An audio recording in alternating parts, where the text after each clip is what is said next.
L'essor des savoirs et des études du XIe au XIIIe siècle. Alors, durant le Moyen Âge, c'est le clergé qui est chargé de la transmission du savoir et de l'organisation des études. Les abbayes forment des moines avec pour objectif la copie et le commentaire d'œuvres en latin de l'Antiquité ou des pères de l'Église. Et au XIe siècle, on voit apparaître une ponctuation qui souligne les articulations syntaxiques de la phrase et un souci de conservation de l'écrit documentaire émerge dans les nouveaux foyers monastiques, Fleury, Cluny ou Saint-Denis, afin d'honorer la mémoire de l'abbaye. Dans les cités, les écoles cathédrales sont chargées de la formation des clercs. L'évêque est le responsable de ces écoles et il délègue à des maîtres l'autorisation d'enseigner.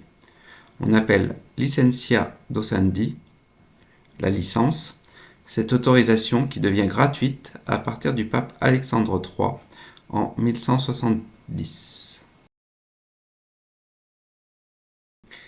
Après les premiers apprentissages auprès d'un précepteur ou de petites écoles, à partir de 14 ans, la tradition depuis l'époque carolingienne est de diviser le cycle des études en deux parties.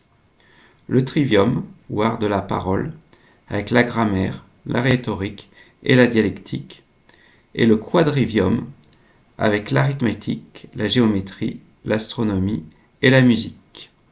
Cette division est inspirée d'un ouvrage, Les Noces de philologie et de Mercure, de Marcianus Capella, un auteur de l'Antiquité tardive.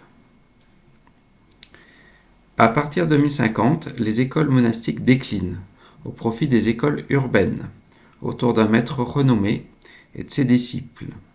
On peut citer deux exemples. Anselme de Laon, dont les sentences sont portées à l'écrit par les élèves, Pierre Abélard à Paris, dont la philosophie met en avant le doute méthodique, la liberté d'opinion ou l'intention comme fondement de la morale. Elle connaît un grand succès et entraîne de vives polémiques, amplifiées par sa vie et son histoire d'amour avec une de ses disciples, Héloïse. Les élèves circulent beaucoup, d'un maître ou d'une école à l'autre. L'essor des écoles urbaines apporte des innovations en matière de contenu des études et de pédagogie. La lecture des Écritures saintes et son interprétation ne suffisent plus. Une nouvelle méthode dialectique se développe qui repose sur la dispute, disputatio en latin. Une question est posée et sa réponse se fait par étapes avec des arguments pour et contre, avant la détermination, c'est-à-dire la solution proposée par le maître. Les étudiants doivent utiliser la logique et l'observation afin d'enrichir leur argumentation. Des théologiens tels Hugues de Saint-Victor, auteur du Didascalicon, autour de 1130, proposent des visions plus concrètes de la société qui valorisent le travail, la logique ou les arts mécaniques. Au XIIIe siècle, on assiste à l'apparition et à l'essor d'universités, c'est-à-dire de regroupements d'écoles soutenus par les autorités. En 1200, Philippe Auguste reconnaît la naissance de l'Université de Paris et à la suite d'une rixe, il accorde aux étudiants le privilège du fort, c'est-à-dire d'être jugés par un tribunal ecclésiastique. En 1215, des statuts organisent l'université et sont entérinés par le cardinal de Paris. Puis, en 1231, le pape Clément IX lui accorde à son tour sa protection.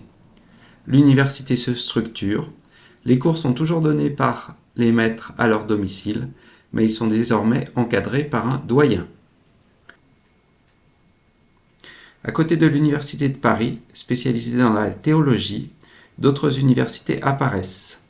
La faculté de Montpellier, qui se spécialise dans la médecine, ou l'université de Bologne, spécialisée dans le droit.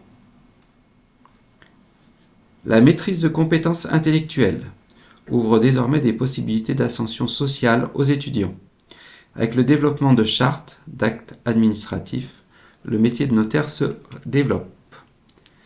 Il en est de même pour le métier de juriste avec la diffusion du droit romain, la mise à l'écrit des coutumes locales et provinciales.